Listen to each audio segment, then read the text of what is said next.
Warga masih antrean di SPBU.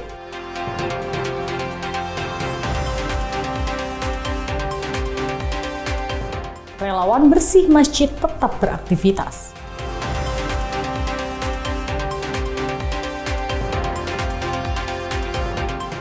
Toko kue lebaran ramai.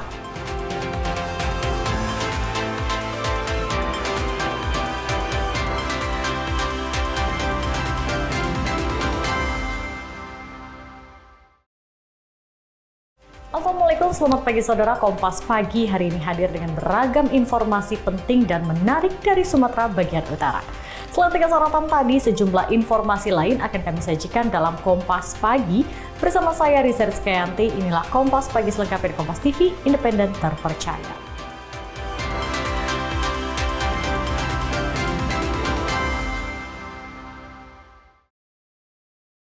Meski pemerintah memastikan stok bahan bakar minyak masih aman, namun masyarakat masih panik hingga terjadi antrean panjang di sejumlah SPBU di Kota Medan.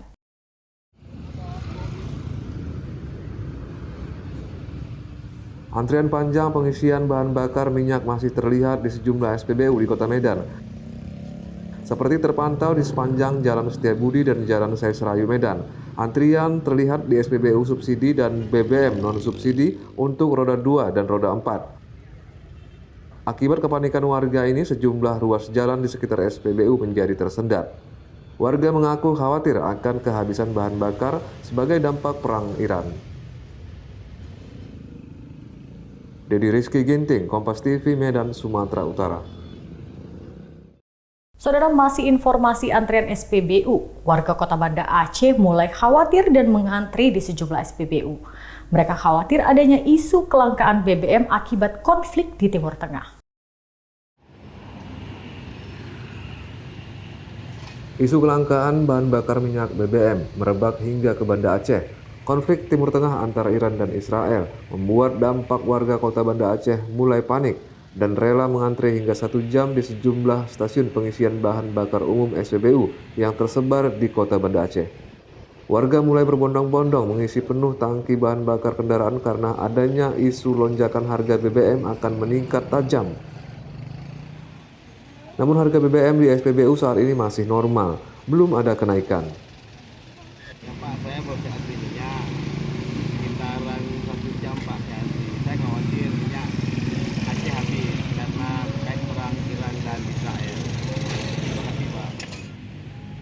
Meski antrean mengular panjang, masyarakat diimbau agar tidak menimbun BBM dalam jumlah yang berlebihan karena pemerintah menegaskan stok BBM Indonesia saat ini masih stabil.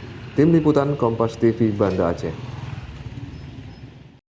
Sekitar 6.000 korban banjir di Aceh masih menunggu penyelesaian pembangunan hunian sementara agar dapat keluar dari tenda pengungsian.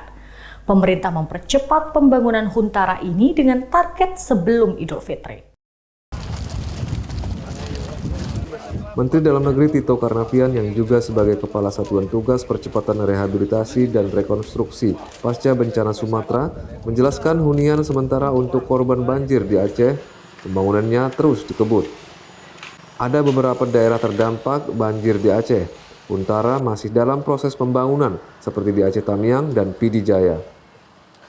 Tito bilang hingga saat ini proses pembangunan Huntara masih terus dilakukan baik oleh Danantara, BNPB maupun Kementerian PU karena masih ada 6.000-an korban banjir Aceh masih menanti pindah ke Huntara atau menggunakan dana tunggu hunian. Targetnya sebelum Idul Fitri, seluruh korban banjir di Aceh sudah menempati tempat tinggal sementara itu.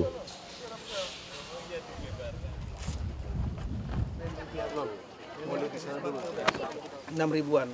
Dari minggu lalu 11 ribuan, sekarang sudah 6 ribuan. Target kita sebelum Idul Fitri, mereka sudah masuk ke Huntara atau menggunakan dana tunggu hunian. Tapi dari senario kemarin rapat dengan BNPB, Danantara, dari Dirjen dari Kemensos, dan juga dari Kementerian PU, ya, sebagian besar sebenarnya daerah-daerah mencukupi. Huntara yang mau dibangun itu mencukupi karena sekarang lagi ada yang on proses. Seperti di Pidijaya, proses pembangunan Huntara terus dikebut agar seluruh korban banjir yang masih ada di tenda-tenda pengungsian dapat segera pindah ke Huntara sebelum Idul Fitri nanti. Mustajab, Kompas TV, Pidijaya, Aceh. Mantan Kadis PUPR Sumatera Utara, Topan Obaja Ginting, dituntut 5 tahun 6 bulan kasus korupsi pembangunan jalan di Sumatera Utara dengan total nilai proyek 157 miliar rupiah. Terdakwa mantan Kadis PUPR Sumatera Utara Topan Obaja Ginting bersama Rasuli Effendi Siregar, mantan Kepala UPT Gunung Tua Dinas PUPR Sumatera Utara, menjalani sidang dengan agenda pembacaan tuntutan di Pengadilan Tindak Pidana Korupsi pada Pengadilan Negeri Medan. Kedua terdakwa tersangkut kasus korupsi pembangunan Jalan Sipiongot Batas Labuhan Batu dan Jalan Hutaim Baru Sipiongot dengan total nilai proyek 157 miliar. Jaksa penuntut KPK menyatakan kedua terdakwa telah menerima sejumlah uang dari kontraktor Akhirun Piliang, Direktur PT Dalihan Natolu Group dan Raihan Dulasmi Piliang, Direktur PT Rona Namora. Tindakan suap bertujuan agar kedua terdakwa mengatur pemenang tender pembangunan jalan melalui e-katalog. Jaksa menyatakan terdakwa Topan menerima suap 50 juta dan Effendi sebesar 250 juta. Selain itu, apabila proyek sudah berjalan, Topan Obaja Ginting akan mendapatkan biaya komitmen 4% dari total nilai proyek, sedangkan terdakwa Rasuli Effendi Siregar akan mendapatkan 1%. Atas perbuatannya, jaksa menjerat terdakwa dengan pasal 12 huruf A, Undang-Undang Nomor 20 Tahun 2001 tentang Pemberantasan Tipikor Jungto pasal 20 KUHP. Jaksa menuntut terdakwa Topan Obaja Ginting dengan hukuman 5 tahun 6 bulan penjara dan pidana tambahan membayar uang pengganti 50 juta subsidiar 1 tahun penjara. Sedangkan terdakwa Rasuli Effendi dengan hukuman 4 tahun penjara dengan pidana tambahan membayar uang pengganti 250 juta yang sudah dibayarkan terdakwa. Masing-masing terdakwa juga dikenakan pidana denda 200 juta rupiah subsidiar 80 hari penjara. Pasal 12 huruf A itu ancamannya minimalnya 4 tahun, maksimalnya seumur hidup atau 20 tahun. Nah, kenapa kami hanya menuntut 5 tahun itu? Karena kami kan juga ada pertimbangan-pertimbangan. 5 tahun menjual. Nah, pertimbangan-pertimbangan itulah kita masukkan dalam surat tuntutan sehingga hasilnya diperoleh seperti yang kita dengarkan tadi, tuntutannya untuk Topan 5 tahun dan 6 bulan, sedangkan untuk Rasuli 4 tahun. Kedua terdakwa mengajukan pembelaan atas tuntutan jaksa. Roganda Malau, Kompas TV, Medan, Sumatera Utara. Tim gabungan Satuan Brimob dan Direktorat Reserse Kriminal Khusus Polda Sumatera Utara menggerebek tambang emas ilegal di tengah hutan perbatasan Kabupaten Tapanuli Selatan dan Mandailing Natal. 7 orang ditangkap dan belasan alat berat yang digunakan disita. Sejumlah penambang emas ilegal sempat berupaya kabur saat mengetahui kedatangan petugas. Sebanyak 7 diantaranya berhasil ditangkap dan dibawa ke Polda Sumatera Utara untuk menjalani pemeriksaan. Selain 7 orang yang diduga sebagai penambang emas, petugas juga menyita belasan alat berat berupa ekskavator dan sejumlah barang bukti lain termasuk mesin pemisah pasir dan biji emas. Komandan Satuan Brimob Polda Sumatera Utara, Komisaris Besar Polisi Rantau Isnur Eka mengungkapkan, penggerebekan yang dilakukan pihaknya merupakan perintah langsung dari Kapolri. Aktivitas pertambangan ilegal ini diduga sudah berlangsung cukup lama jika melihat dampak kerusakan hutan yang terjadi di lokasi. Saat ini tim gabungan masih mendalami kasus ini dan mengejar dalang di balik aktivitas penambangan emas secara ilegal ini. Kami Satbrimob Polda Sumatera Utara bergabung bersama Ditkrim Sus Polda Sumatera Utara melaksanakan penindakan tambang liar di perbatasan Madinah dengan Tapsel yang beroperasi di area abu-abu, di mana pada operasi ini alhamdulillah puji Tuhan kami mendapatkan 12 eskavator di lokasi ini. Ketika kami menyergap, sebagian besar lari ke arah Madinah, dan ini yang ketangkap di sini. Lokasi tambang emas sendiri berada di tengah kawasan hutan berjarak 5 jam dari pusat kota. Ferry Irawan, Kompas TV, Medan, Sumatera Utara. Relawan bersih masjid tetap beraktivitas. Saksikan usai jeda.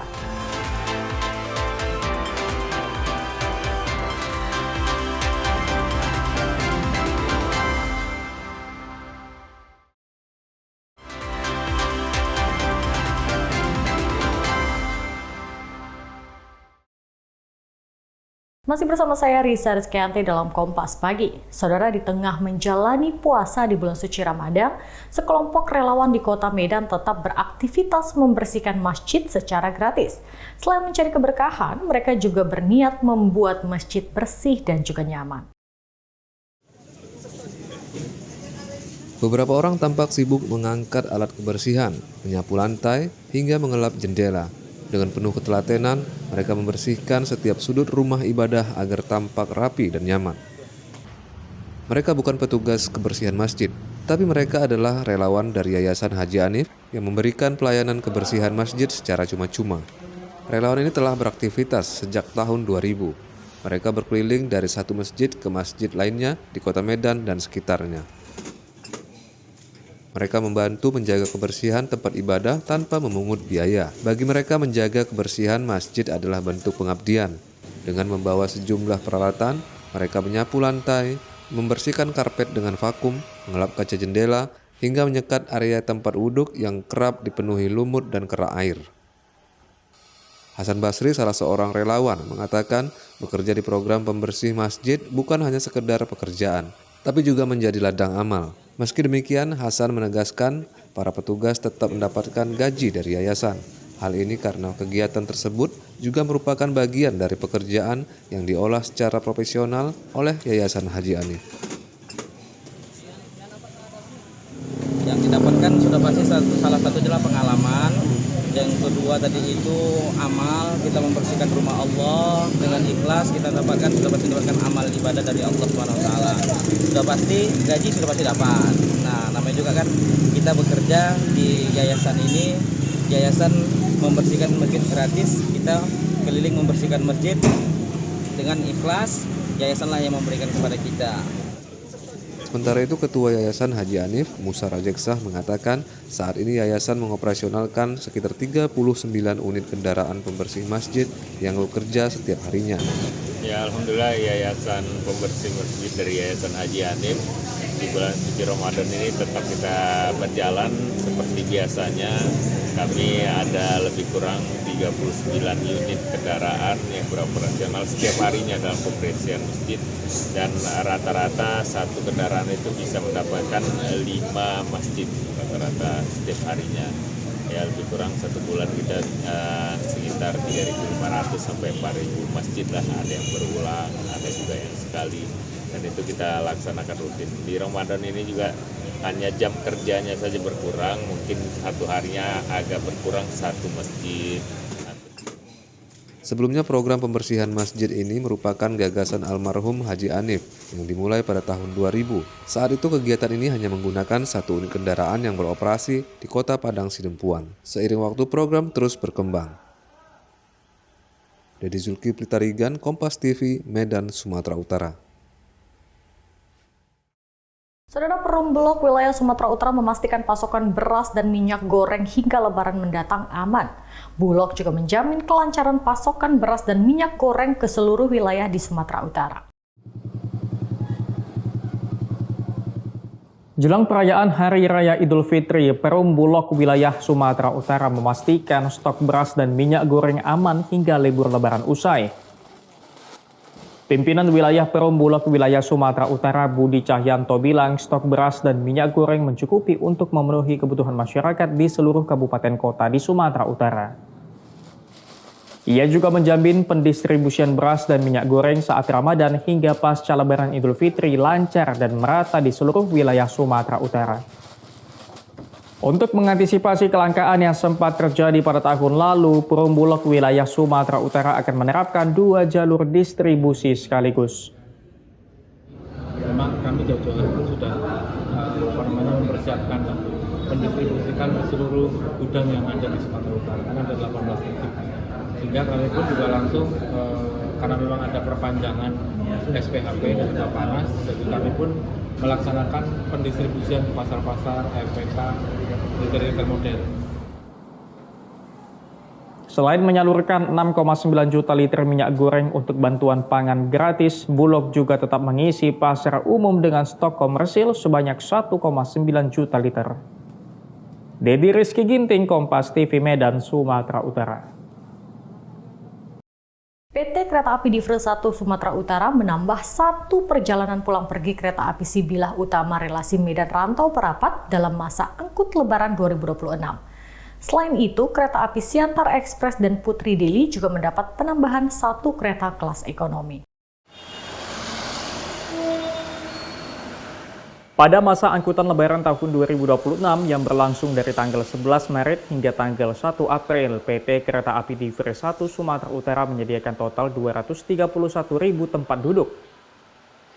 Untuk mengantisipasi adanya lonjakan penumpang, PT KAI Divre 1 Sumatera Utara menambah 1 perjalanan pulang pergi kereta api Sibilah Utama fakultatif relasi Medan Rantau Perapat. Penambahan jadwal keberangkatan kereta api Sibilah Utama fakultatif memiliki daya angkut 440 penumpang dengan jadwal keberangkatan dari Medan pukul 10 pagi, dari Rantau Perapat pukul 5 sore.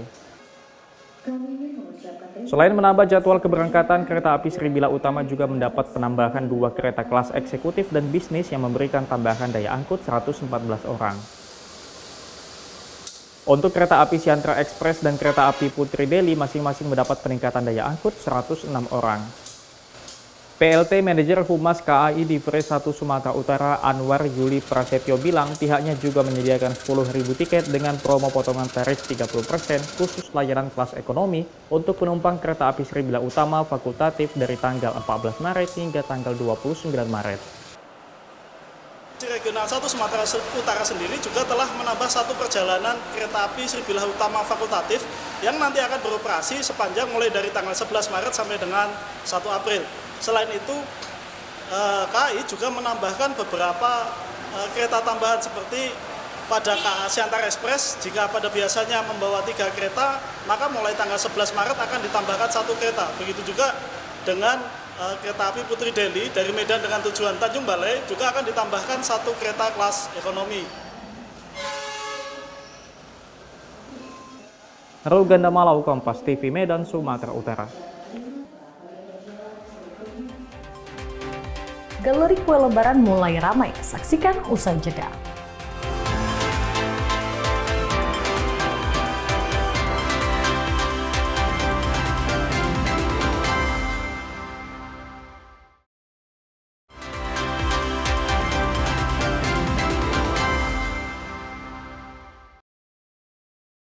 Anda kembali di Kompas Pagi, Saudara. Galeri kue lebaran milik pelaku UMKM di kawasan Medan Tembung ramai dipadati warga.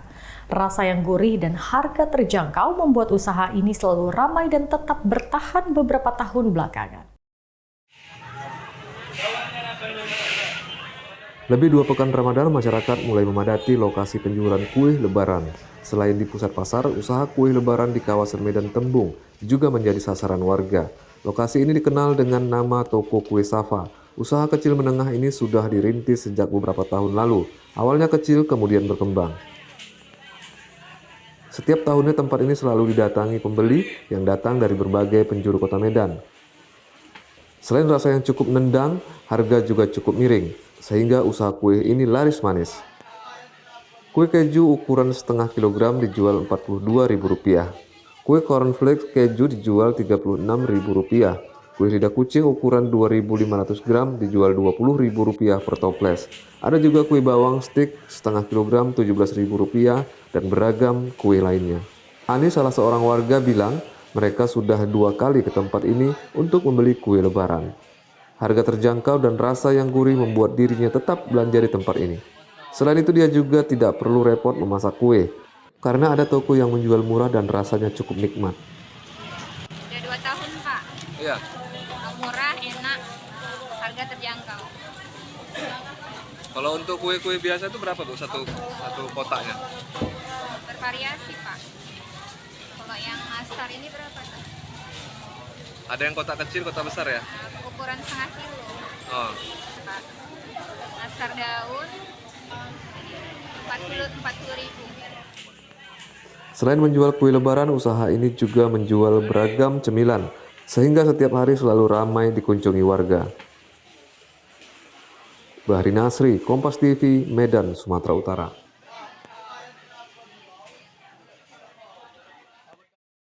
Suaka Marga Satwa Karanggading di Kabupaten Langkat menjadi destinasi wisata alam yang menawarkan keindahan serta keanekaragaman flora dan fauna yang unik.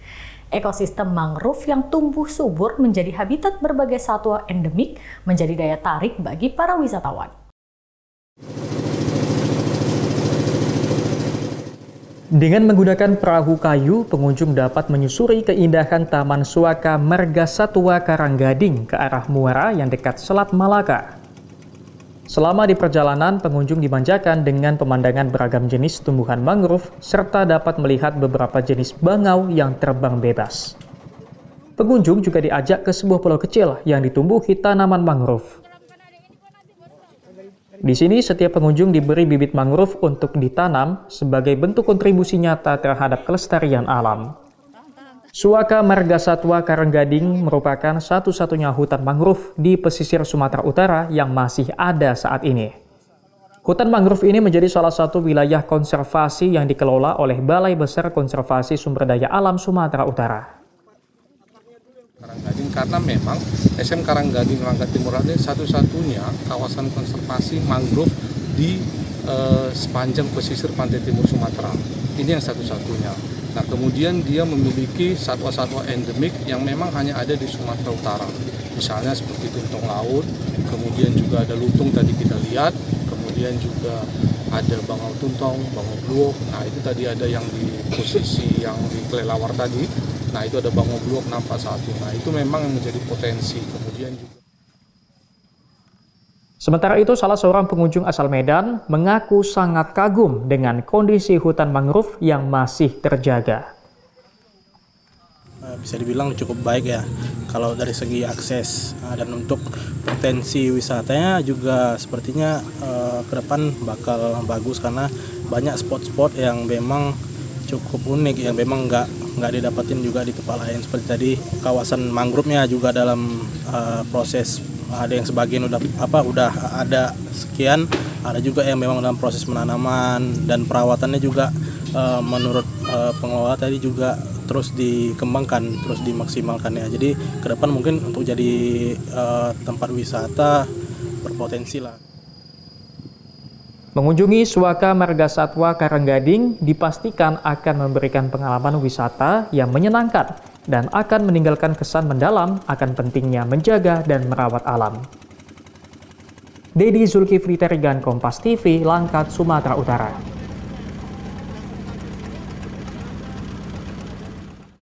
Abdullah, seorang petani kakao dari desa Payasunera, Kota Sabang, tetap tekun merawat 2 hektar kebun kakaonya meski usianya tak lagi muda.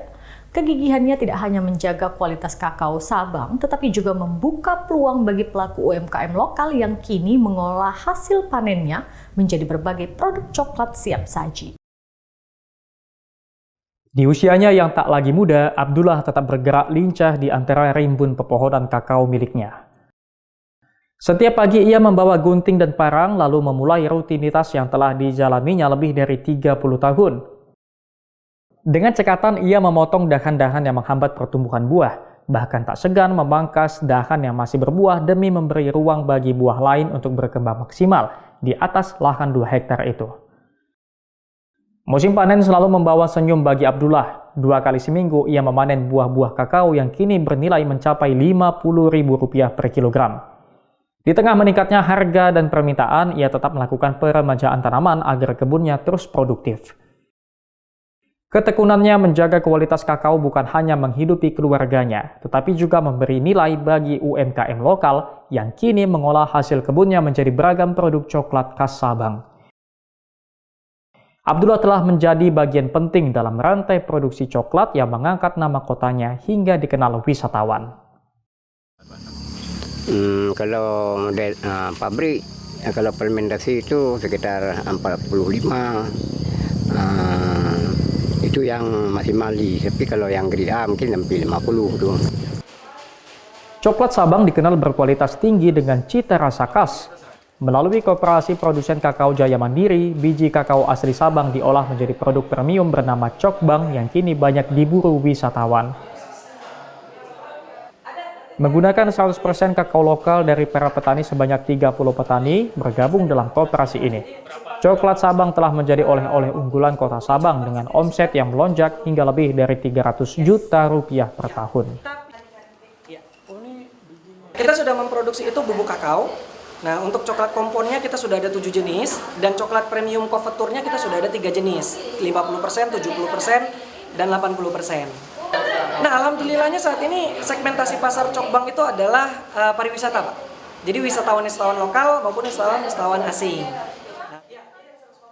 Dengan cita rasa coklat khas Sabang ini karena menurutnya coklat Sabang ini punya rasa yang khas dan otentik. Varian produk coklat Sabang dari Koperasi Produsen Kakao Jaya Mandiri diantaranya coklat batang rasa susu, kacang mete, bubuk coklat hingga teh coklat.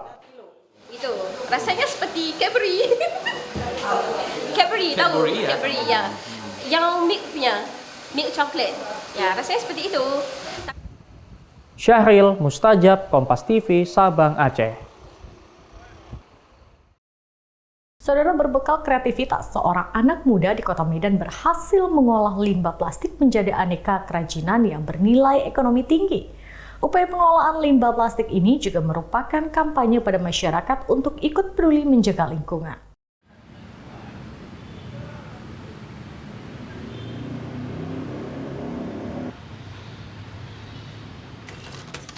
Terdorong rasa peduli untuk menjaga lingkungan, Rafiq Akbar, seorang pemuda di Kota Medan berkreasi mengolah limbah plastik menjadi aneka produk kerajinan tangan bernilai jual tinggi seperti jam tangan, gantungan kunci, tatakan gelas, dan kerajinan lainnya. Di tangan terampilnya, limbah plastik seperti tutup botol, botol plastik dipotong menjadi bagian-bagian kecil sebelum diolah menjadi satu lembar papan mol plastik. Papan mol plastik inilah yang kemudian dijadikan aneka produk bernilai jual tinggi. Kini Rafiq sudah memasarkan aneka produknya ke sejumlah kota di Indonesia seperti Jakarta dan Bali. Rafiq sendiri mengaku terdorong mengolah limbah plastik karena merasa prihatin melihat banyaknya limbah plastik yang tidak dimanfaatkan secara maksimal. Sebenarnya motivasi untuk membuat dari kerajinan plastik ini keprihatinan kami sebagai komunitas tentang dampak dari sampah plastik ini. Karena dampak plastik ini dampaknya itu sangat besar nih bagi lingkungan karena bisa merusak lingkungan. Nah, kami mau berpikir bagaimana caranya untuk menjadikan sampah plastik ini menjadi produk yang lebih berguna lagi. Rafiq sendiri berharap produknya mampu menjadi bagian untuk menyadarkan masyarakat agar lebih peduli terhadap lingkungan. Tim Liputan, Kompas TV, Medan, Sumatera Utara. Warga masih antri di SPBU. Saksikan usai jeda.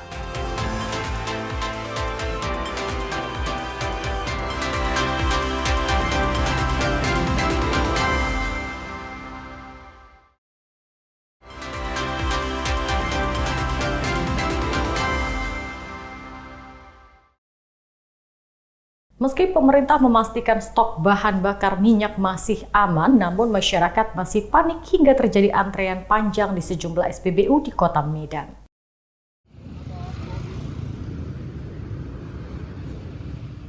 Antrian panjang pengisian bahan bakar minyak masih terlihat di sejumlah SPBU di Kota Medan. Seperti terpantau di sepanjang Jalan Setiabudi dan Jalan Serayu Medan.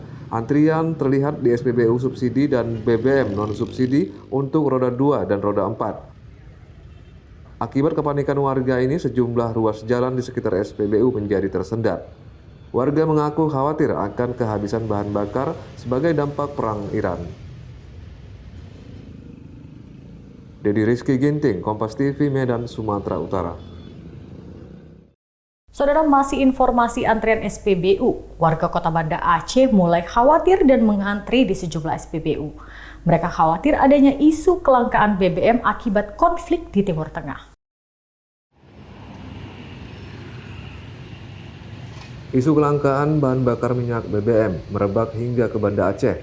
Konflik Timur Tengah antara Iran dan Israel membuat dampak warga Kota Banda Aceh mulai panik dan rela mengantri hingga 1 jam di sejumlah stasiun pengisian bahan bakar umum SPBU yang tersebar di Kota Banda Aceh. Warga mulai berbondong-bondong mengisi penuh tangki bahan bakar kendaraan karena adanya isu lonjakan harga BBM akan meningkat tajam. Namun harga BBM di SPBU saat ini masih normal, belum ada kenaikan. Ya Pak, saya baru antri minyak sekitaran 1 jam Pak, saya khawatir minyak Aceh habis karena terkait perang Iran dan Israel. Terima kasih Pak. Meski antrean mengular panjang, masyarakat diimbau agar tidak menimbun BBM dalam jumlah yang berlebihan karena pemerintah menegaskan stok BBM Indonesia saat ini masih stabil. Tim Liputan Kompas TV Banda Aceh. Sekitar 6.000 korban banjir di Aceh masih menunggu penyelesaian pembangunan hunian sementara agar dapat keluar dari tenda pengungsian. Pemerintah mempercepat pembangunan huntara ini dengan target sebelum Idul Fitri. Menteri Dalam Negeri Tito Karnavian yang juga sebagai Kepala Satuan Tugas Percepatan Rehabilitasi dan Rekonstruksi Pasca Bencana Sumatera menjelaskan hunian sementara untuk korban banjir di Aceh, pembangunannya terus dikebut. Ada beberapa daerah terdampak banjir di Aceh. Huntara masih dalam proses pembangunan seperti di Aceh Tamiang dan Pidi Jaya. Tito bilang hingga saat ini proses pembangunan huntara masih terus dilakukan baik oleh Danantara, BNPB maupun Kementerian PU karena masih ada 6.000-an korban banjir Aceh masih menanti pindah ke huntara atau menggunakan dana tunggu hunian. Targetnya sebelum Idul Fitri, seluruh korban banjir di Aceh sudah menempati tempat tinggal sementara itu.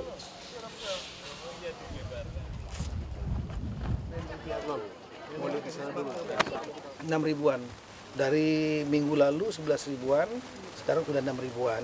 Target kita sebelum Idul Fitri mereka sudah masuk ke huntara atau menggunakan dana tunggu hunian. Tapi dari senario kemarin rapat dengan BNPB dan antara dari Dirjen dari Kemensos dan juga dari Kementerian PU, ya, sebagian besar sebenarnya daerah-daerah mencukupi. Huntara yang mau dibangun itu mencukupi karena sekarang lagi ada yang on proses.